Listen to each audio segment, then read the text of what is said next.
అందరికీ. ఈరోజు ఈ భక్తి సదాచార్ అనేటువంటి క్లాస్కి మీ అందరికీ కూడా ఇస్కాన్ శ్రీ శ్రీ రాధా గోవింద ఆలయం నుండి స్వాగతం తెలియచేస్తూ ఉన్నాము. హరే కృష్ణ. ఓం అజ్ఞానతిమిరాంధస్య జ్ఞానాంజనశలాకయా చక్షుర్మిలితం యేన తస్మై శ్రీ గురవే నమః. నమో ఓం విష్ణుపాదాయ కృష్ణప్రేష్టాయ భూతలే శ్రీమతే భక్తివేదాంత స్వామినితి నామినే. నమస్తే సారస్వతీ దేవే గౌరవాణి ప్రచారిణే నిర్విశేష శూన్యవాది పాశ్చాత్యదేశతారిణి. हे कृष्णा करुणा सिंधो दीनबंधो जगत्पते गोपेश गोपिका कांत राधा कांत नमोस्तुते. तप्त कांचन गौरांगी राधे वृंदावनेश्वरी वृषभानुसुते देवी प्रणमामि हरिप्रिये. वाञ्छाकल्पतरुभ्यश्च कृपा सिन्धुभ्य एव च पतितानां पावनेभ्यो वैष्णवेभ्यो नमो नमः. जय श्री कृष्ण चैतन्य प्रभु नित्यानंद श्री अद्वैत गदाधर श्रीवासादि गौर भक्त वृंद. हरे कृष्णा कृष्ण कृष्ण हरे हरे हरे राम राम राम हरे हरे. हरे कृष्णा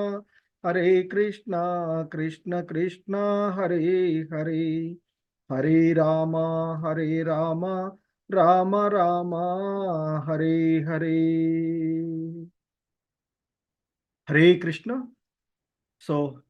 మనము పూర్వపు క్లాస్లో ఒక భక్తుడు ఏ విధంగా ఉండాలి, వైష్ణవ సాంప్రదాయాలలో మనము ఆలయాలలోకి వెళ్ళినప్పుడు కానీ ఇతర భక్తులతో కానీ మనము నడుచుకునేటువంటి అంటే సింపుల్గా వైష్ణవ మర్యాదలు అనేటువంటి అంశాన్ని పూర్వపు క్లాస్లో కొన్ని మనము ఏ విధంగా ఉండాలి ఆ భక్తి విధానాలలో అనేటువంటి అంశాలను గూర్చి తెలుసుకోవడం జరిగింది.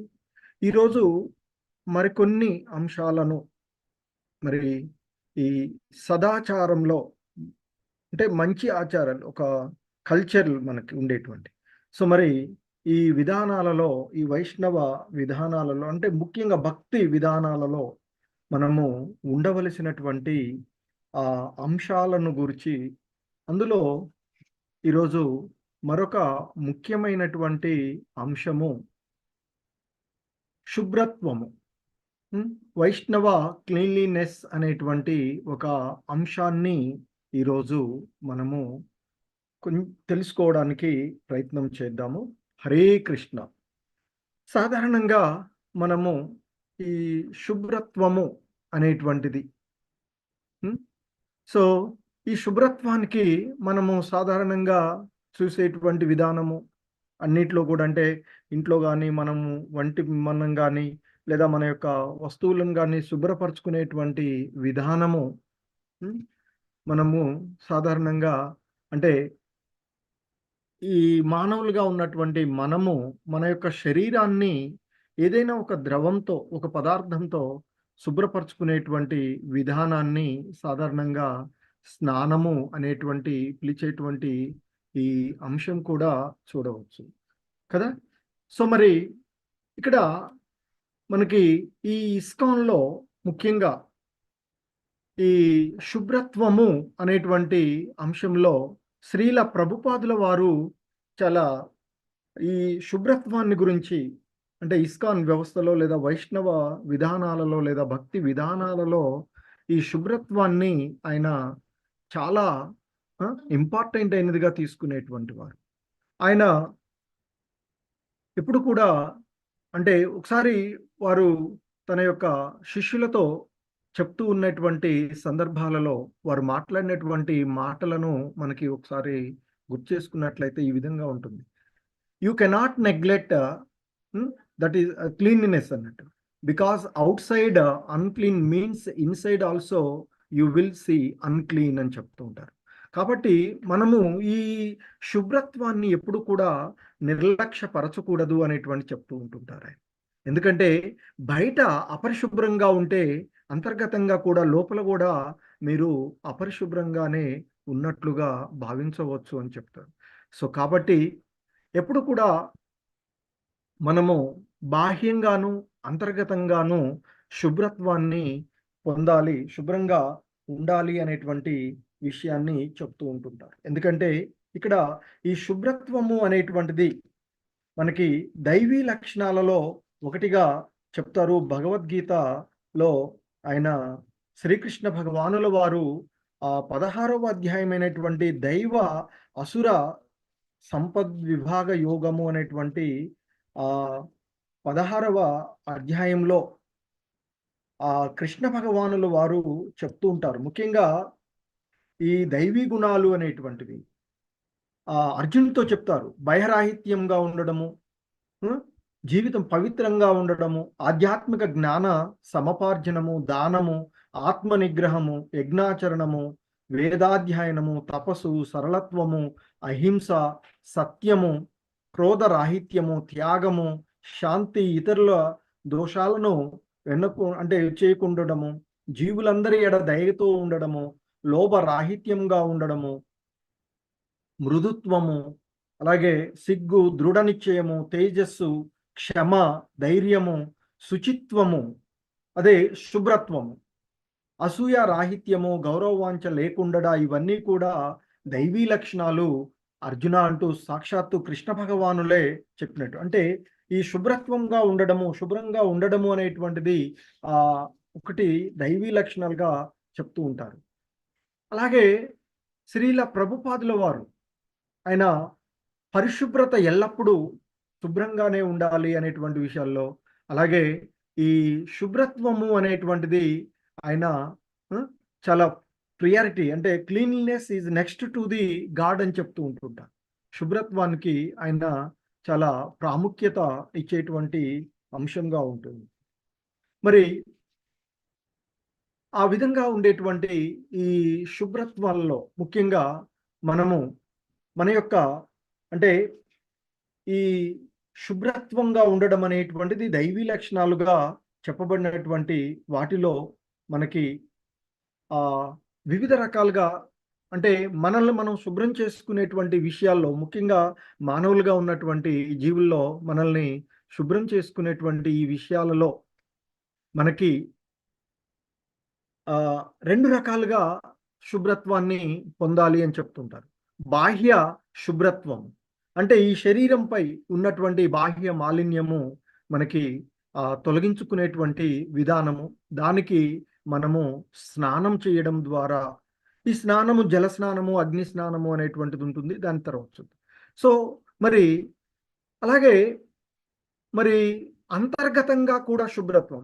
మరి ఎందుకు బాహ్యంగా శుభ్రత్వము అనేటువంటిది చూస్తే, మనము బాహ్యంగా శుభ్రంగా ఉన్నప్పుడే మిగిలినటువంటి విషయాలన్నిటిలో కూడా మన మనసు ఆహ్లాదంగా ఉండేటువంటి అంశంగా ఉంటుంది. కనుకనే ప్రతిదీ కూడా, అంటే మనం ధరించేటువంటి వస్త్రాల నుంచి మనం ఉండేటువంటి ప్రతిదీ కూడా శుభ్రంగా ఉంచుకోవాలి, క్లీనినెస్గా ఉండాలి అనేటువంటి విషయాన్ని చెప్తూ ఉంటుంటారు.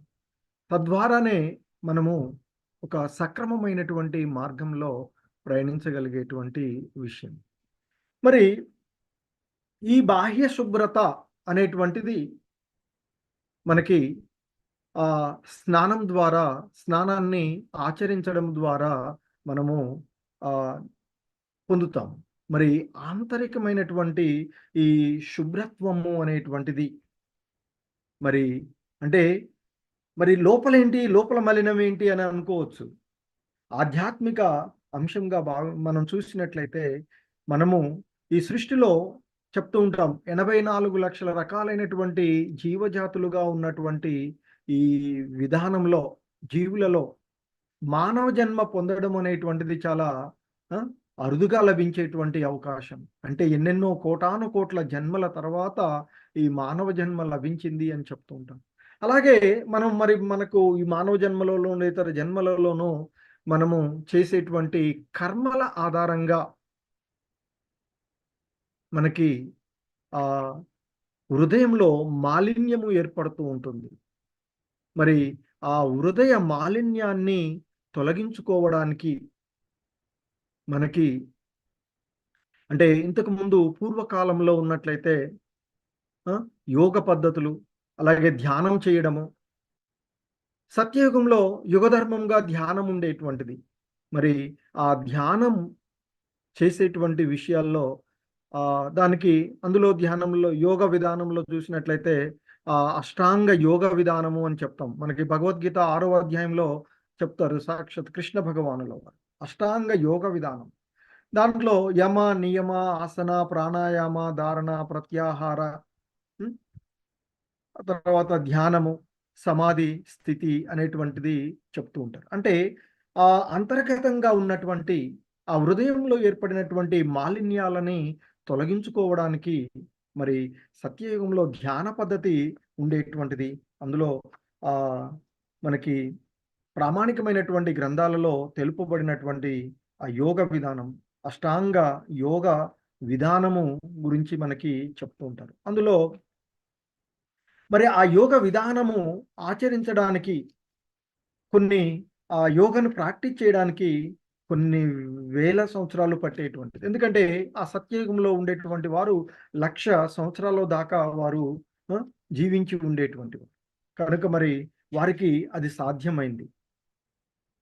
ఆ తర్వాత త్రేతాయుగంలో వారిని తమను తాము పవిత్రీకరించుకోవడానికి యజ్ఞ యాగాదులు చేసేటువంటి వారు.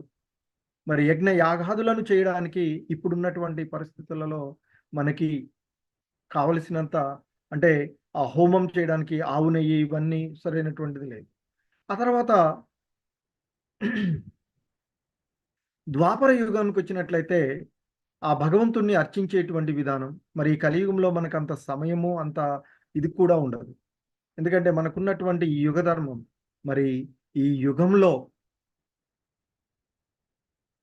ఈ కలి కల్మషాల నుండి బయటపడడానికి మనకున్నటువంటి ఏకైక మార్గము ఆ హరినామ సంకీర్తనము అని చెప్తూ ఉంటుంటారు. మరి ఆ హరినామాన్ని సంకీర్తించడము ద్వారా ఆ హరినామ సంకీర్తనము ద్వారా మన హృదయంలో ఉన్నటువంటి మాలిన్యం అంతా కూడా తొలగిపోతూ ఉంటుంది అని చెప్తారు. అదే హరే కృష్ణ మహామంత్ర జపం. హరే కృష్ణ హరే కృష్ణ కృష్ణ కృష్ణ హరే హరే హరే రామ హరే రామ రామ రామ హరే హరే అంటూ మరి ఆ హరే కృష్ణ మహామంత్రం ఏదైతే ఉందో ఆ మహామంత్రాన్ని జపించడం ద్వారా మన హృదయంలో ఉన్నటువంటి మాలిన్యము క్రమక్రమంగా తొలగిపోతూ ఉంటుంది అని చెప్తూ ఉంటారు. ఎందుకంటే మనలో ఉన్నటువంటి ఆ కృష్ణ చైతన్యము ఎందుకంటే మనము మరుపు కారణంగా మన యొక్క సహజమైనటువంటి ధర్మాన్ని మన స్వధర్మాన్ని మనము మర్చిపోయిన కారణంగా ఇక్కడ ఈ భౌతిక జగత్తులో ఈ ప్రకృతి త్రిగుణాల యొక్క స్వభావంలో సత్వ రజో తమో గుణాలు అనేటువంటి ఈ మాయా బంధనంలో మనం చిక్కుకొని పోయి ఉన్నాం. మరి ఇంతకుముందు చెప్పినట్లుగా ఆ పూర్వపు కాలంలో సత్యయుగంలో ధ్యానం చేయడం ద్వారా అదే ఇంతకుముందు చెప్పినట్లుగా ఆ భగవంతుణ్ణి ధ్యానం చేయాలి అని చెప్పేవారు. మరి భగవంతుణ్ణి ధ్యానం చేయడానికి ఒక ఏకాంత అంటే ఫస్ట్ యమ నియమ ఏం చెయ్యాలి ఏం చేయకూడదు. యమ అంటే చేయవలసినవి, నియమ అంటే చేయకూడనటువంటి పనులు. యమ నియమ ఆసనం ఒక మంచి స్థానాన్ని ఏర్పరచుకొని కూర్చోవాలి. ఆ తర్వాత ప్రాణాయామం అంటే శ్వాసను నియంత్రించుకోవడం, ఆ ఉచ్ఛ్వాస నిశ్వాసలను నియంత్రించుకుంటూ చేయడము. ఆ తర్వాత ప్రాణాయామం తర్వాత ధారణం, తర్వాత ప్రత్యాహారం అంటే ఆ మనసు ఇంద్రియ నిగ్రహం చేసుకోవడము. ఆ తర్వాత ధ్యానం. మరి ధ్యానం ఎలా చేయాలి అంటే ఎటువంటి కూడా చెప్తారు. ఆ భగవంతుణ్ణి ఆ నిరాకారంలోనూ లేదా శూన్యంలోనూ ధ్యానం చేయకూడదు. అని చెప్తారు. మనకు ప్రామాణికులైనటువంటి వారు కపిల భగవానుల వంటి వారు, హ్మ్. అలాగే పతంజలి యోగ విధానాలు కూడా మరి ధ్యానం ఎలా చేయాలి అంటే, భగవంతుడి యొక్క సాకార రూపం పైన ధ్యానం చేయాలి అని చెప్తారు. అంటే ఆ భగవంతుడి యొక్క శ్యామ సుందర రూపము, ఆయన ఒక సాకార రూపుడుగా భగవద్గీతలో కూడా చెప్తారు. నిరాకార సాకారవాదులలో ఎవరు ఉత్తములు అంటూ అర్జునుడు అడిగినటువంటి దాన్ని. మరి భగవంతుడిని ఒక సాకారమైనటువంటి రూపం పైనే ధ్యానం చేయాలి అని చెప్తారు. ఆ ధ్యాన విధానంలో కూడా మొదటగా భగవంతుని యొక్క పాదపద్మాలను ఆశ్రయించాలి అని చెప్తారు. అంటే మన మనసులో భగవంతుణ్ణి ప్రతిష్ఠించుకునేటప్పుడు ధ్యానంలో మొదట అన్ని అంగాలపైన ఒకేసారిగా ధ్యానం చేయకూడదు అని చెప్తారు.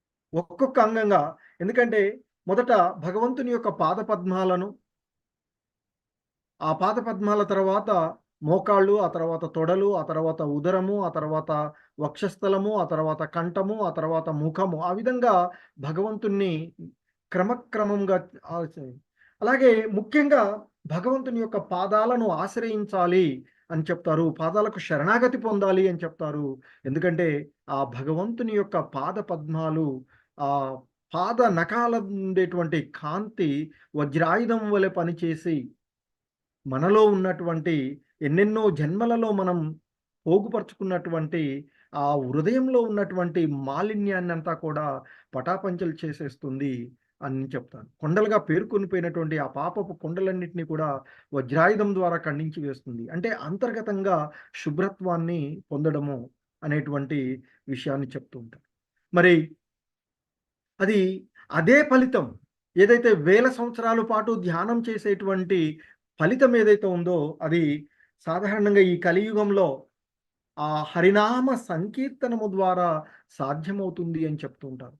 ఎందుకంటే హరే కృష్ణ కృష్ణ కృష్ణ హరే హరే, హరే రామ రామ రామ హరే హరే అనేటువంటి ఆ హ్మ్, పదాలు ఏవైతే ఉన్నాయో అవి ఈ ఇక్కడ ఏ వేటిలో వెతికిన శాస్త్రాలన్నింటిలో కూడా ఎందులో ఇక్కడ వాటికి మించిన ఇది లేదు. అంటే ఈ కల్మషాల నుండి మనల్ని బయటపడేయడానికి వేరే మార్గం లేదు అని చెప్తారు. అంతర్గతంగా శుభ్రం పట్టాలి. సో, ఏదైతే ధ్యానం ఏ వేల సంవత్సరాల పాటు ధ్యానంలో పొందేటువంటి ఫలితాన్ని ఆ భగవంతుణ్ణి భక్తి యోగ విధానం ద్వారా ఆచరించడం ద్వారా మరి ఆ హృదయ మాలిన్యాన్ని శుభ్రపరచుకోవచ్చు అని చెప్తూ ఉంటుంటారు. అలాగే ఇంకా మనకి చైతన్య మహాప్రభుల వారు ఆయన చెప్తారు. శిక్షాష్టకము అనేటువంటి మనకి ఒక అష్టకాన్ని వారు ఇస్తారు. చైతన్య మహాప్రభులు వారి యొక్క బోధినలో. చేతో దర్పణమార్జనం భవమహాదవాగ్ని నిర్వాపనం శ్రేయకైరవ చంద్రికా వితరణం విద్యావధూ జీవనం ఆనందాంబుధివర్ధనం ప్రతిపదం పూర్ణామృతాస్వాదనం సర్వాత్మస్నపనం పరం విజయతే శ్రీకృష్ణ సంకీర్తనం. సో, దీని అర్థం ఏంటంటే అనంతకాలం నుండి పోగుపడినటువంటి ధూళిని తొలగించి హృదయమును శుభ్రపరుచునది మరియు జన్మ మృత్యు భరితమైనటువంటి భౌతిక జీవన అగ్నిని శమింపచేయునది ఆ శ్రీకృష్ణ సంకీర్తనమునకు జయము అంటూ చెప్పినటువంటి. ఇంకా చెప్తారు, చంద్రుని చల్లని కిరణములను ప్రసరించజేసేటువంటి కారణంగా ఈ శ్రీకృష్ణ సంకీర్తనము సర్వ మానవాళికి అతి ముఖ్యమైన వరప్రసాదము అంటూ చెప్తారు. అలాగే ఆధ్యాత్మిక జీవనకు జీవము ఈ సంకీర్తనమే.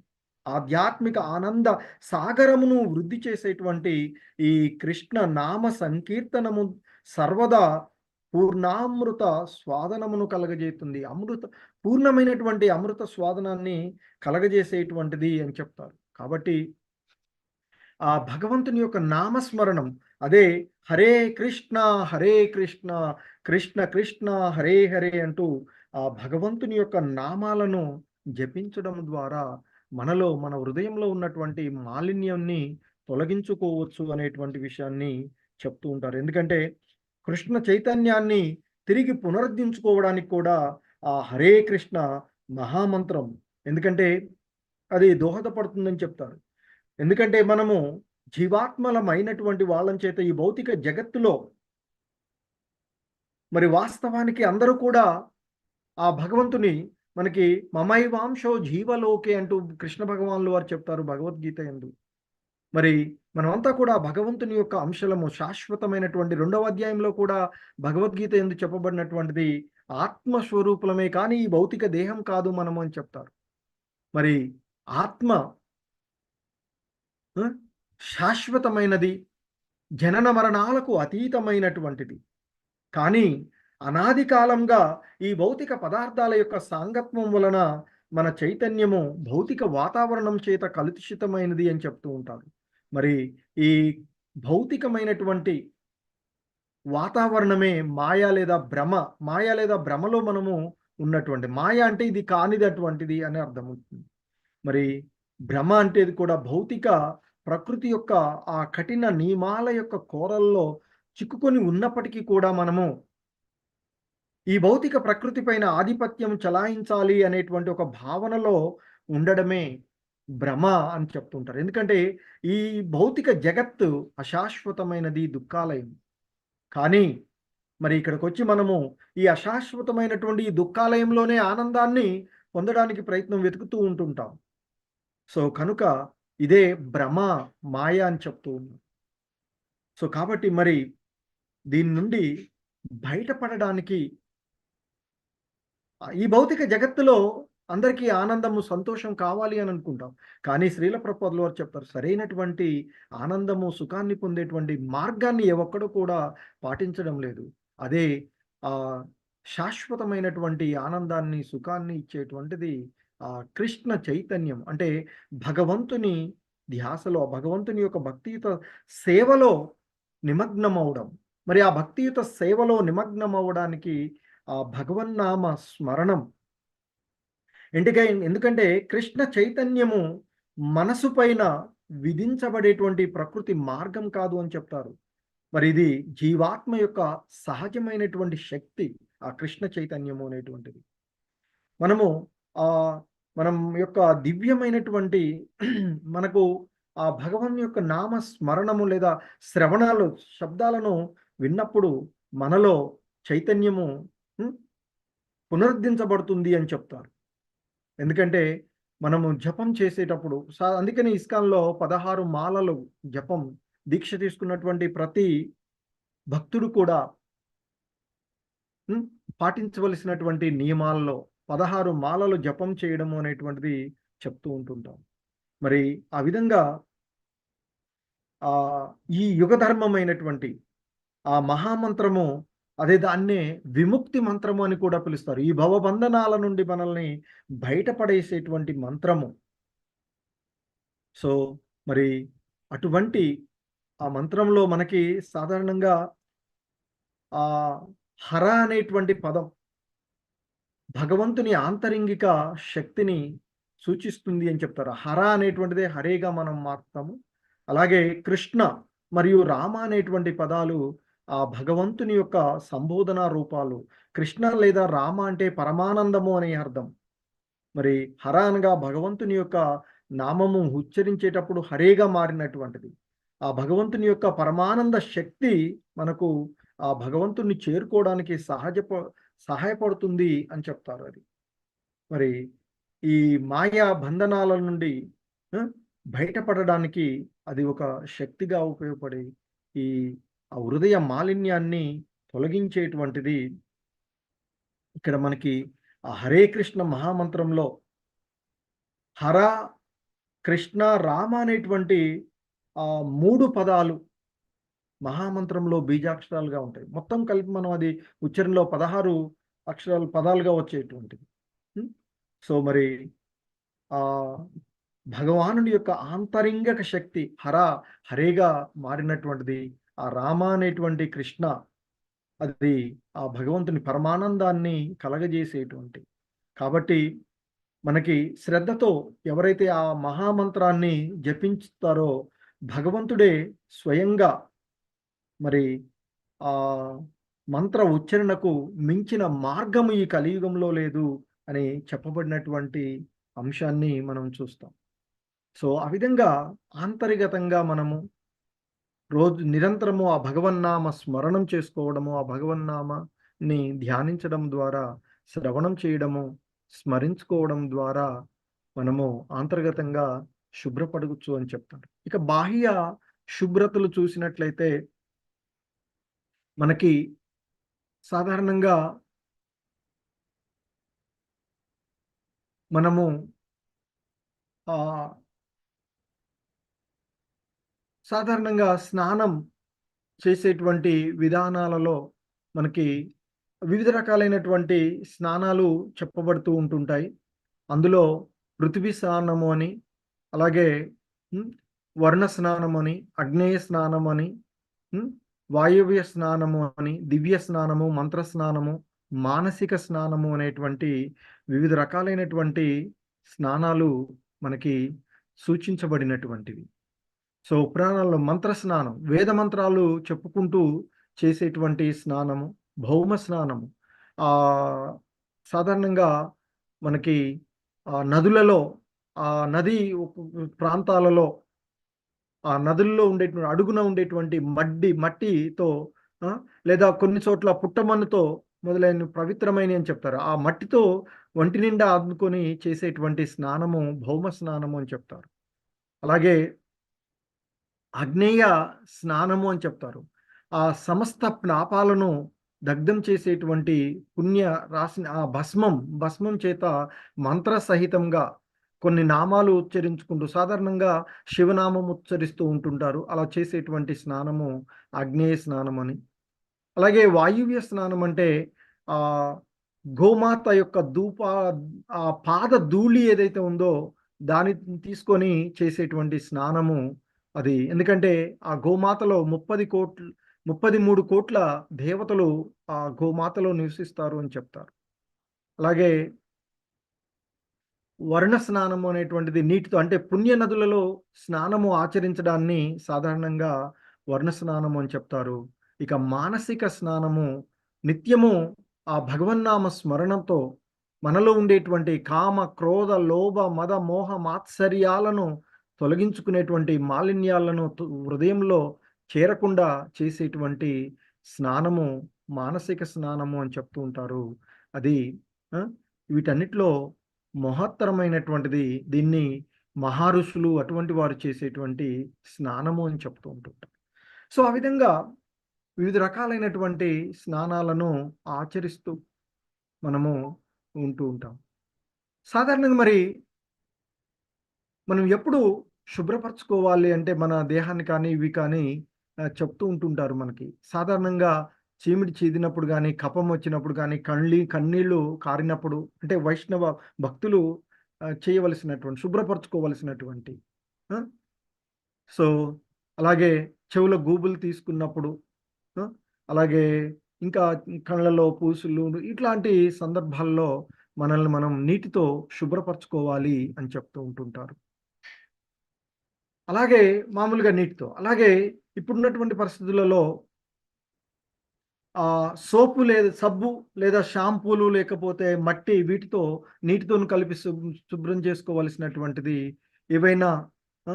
ఆ ప్యాడ్లు, సెమన్స్, బ్లడ్ మాంసాలు, యూరిన్, స్టూల్స్ మూత్రాలకు గాని, మలమూత్రాలకు వెళ్ళినప్పుడు శుభ్రంగా నీటితో కడుక్కొని సబ్బులతో స్నానాలు చేయాలి అని చెప్తుంటుంది.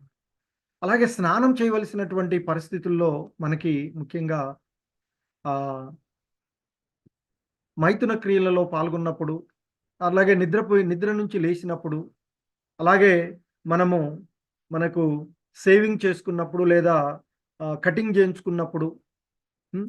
అలాగే నెయిల్స్ కట్ చేసుకున్నప్పుడు కూడా స్నానం చేయాలని చెప్తారు. అలాగే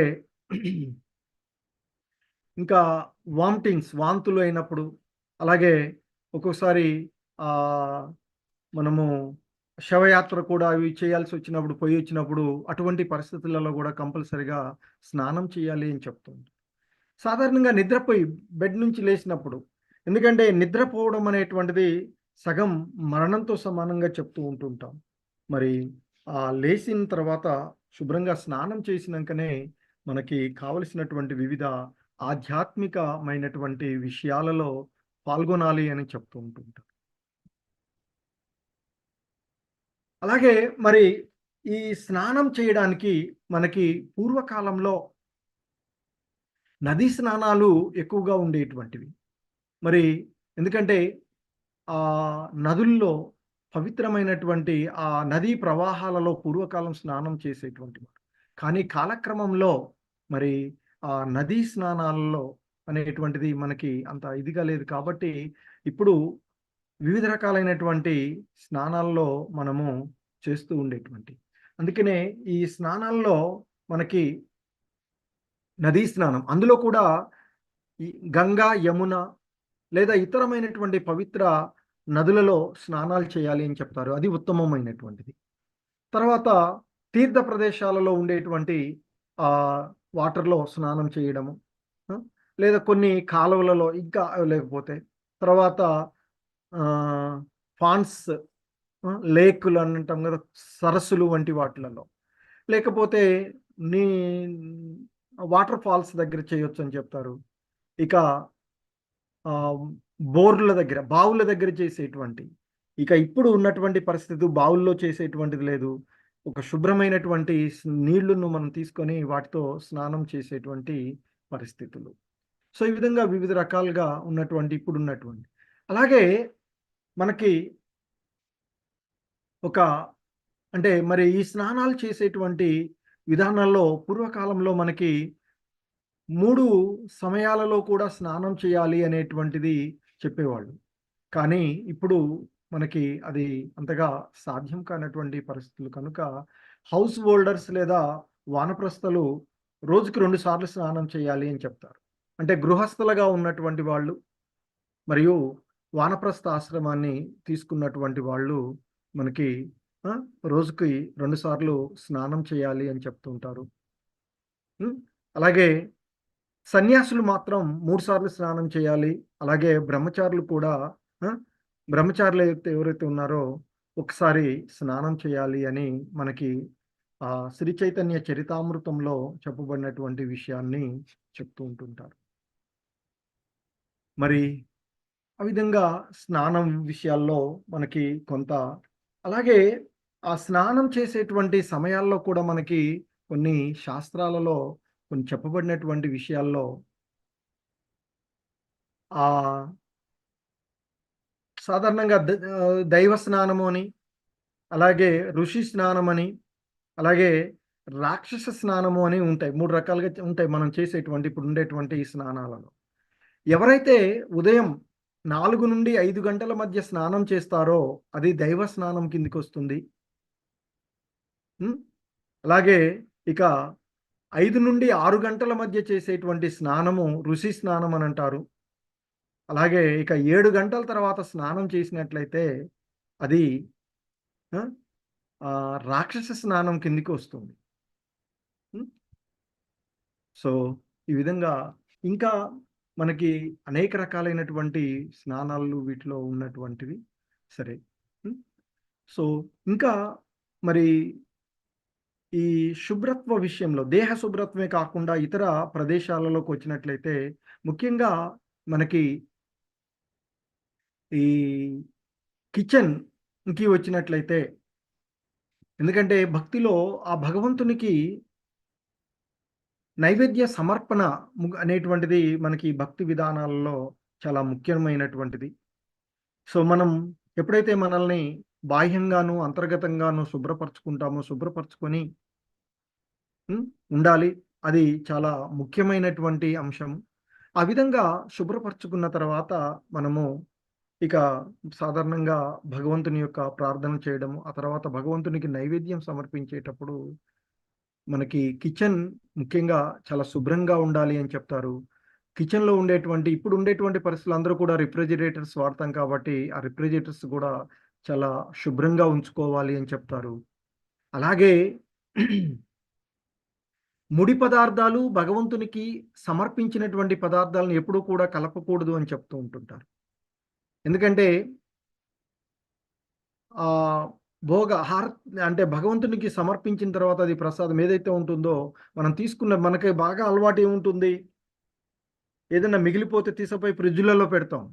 మిగిలిన వాటిని ఫ్రిడ్జ్‌లలో వాడుకోవచ్చు. కాకపోతే ఆ ఫ్రిడ్జ్ వేరే, మనము భగవంతుడికి వాడేటువంటి వాటిని కూడా వేరు వేరుగా ఉండాలి అని చెప్తూ ఉంటుంటారు. హ్మ్. సో, అలాగే మనం ఎందుకంటే ఇక్కడ శ్రీల ప్రభుపాదుల వారు ఒకసారి వారి భక్తులతో చెప్తూ ఉండేటువంటి సందర్భాలలో అంటే ఇక్కడ ఆహార నిబంధనలో మనకి భక్తిలో ఉండేటువంటి ముఖ్యంగా ఈ తినేటప్పుడు తిన్నటువంటి అంటే ఎంగిలి చేతులతోనే ఇతర మళ్ళీ అశుభ్రంగా ఉన్నటువంటి వాటిని మనం వేసుకోవడం కానీ, అవి కానీ చేసుకోకూడదు. ఎందుకంటే ఒకసారి శ్రీల ప్రభుపాదుల వారు బ్రేక్‌ఫాస్ట్ చేసేటువంటి సమయంలో హ్మ్. హరిసూర్ దాస్‌కి చెప్పినటువంటి విషయాన్ని వారు ఒక మనకి కొటేషన్ చెప్తూ ఉంటుంటారు. ఒకసారి శ్రీల ప్రభుపాదుల వారు బ్రేక్‌ఫాస్ట్ చేసేటువంటి సమయంలో వారు ఆహ్, ఆ పీసెస్ ఏది వెజిటబుల్ పీసెస్‌ని ఆ ఉప్పు అక్కడ ఉంచినటువంటి ఒక గిన్నెలో చిన్న ఉప్పు ఉంటే ఉప్పులో డైరెక్ట్‌గా ముంచుకొని తీసుకుంటారట. అది తీసుకున్న తర్వాత ఆ హరిసూర్‌దాస్ ఏం చేస్తారంటే, ఆ మిగిలినటువంటి గిన్నెలో మిగిలినటువంటి ఉప్పుని మళ్ళీ తీసుకుపోయి టేబుల్ మీద పెట్టడానికి ప్రయత్నం చేస్తారు. అప్పుడు శ్రీల ప్రభుపాదుల వారు ఆయన్ని మందలిస్తారట. ఒకసారి వాడినటువంటి దాన్ని హ్మ్, తిరిగి మళ్ళా దాన్నక్కడ చేయవద్దు అని చెప్తారు. కాబట్టి మనము అంటే తిన్నటువంటి అంటే ఆఫర్ చేసినవి, ఆఫర్ చేయనటువంటివి ఏదైతే ఉన్నాయో వాటిని విడివిడిగా వేరువేరుగా ఉంచుకోవాలి అని చెప్తుంటారు.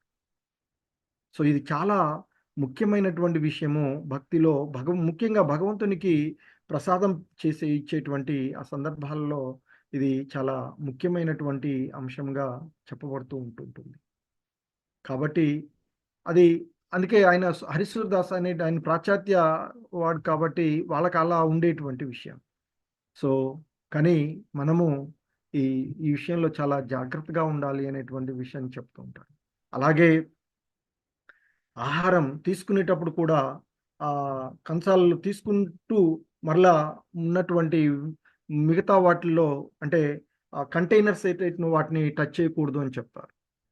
మనం ఒకవేళ వాటి నుంచి మనం అక్కడ ఎవరు మనకు వడ్డించేటోళ్ళు లేకపోతే చేతులు కడుక్కొని శుభ్రంగా మళ్ళీ పోయి వాటిని తీసుకోవాలి అని చెప్తుంటారు. హ్మ్. హరే కృష్ణ.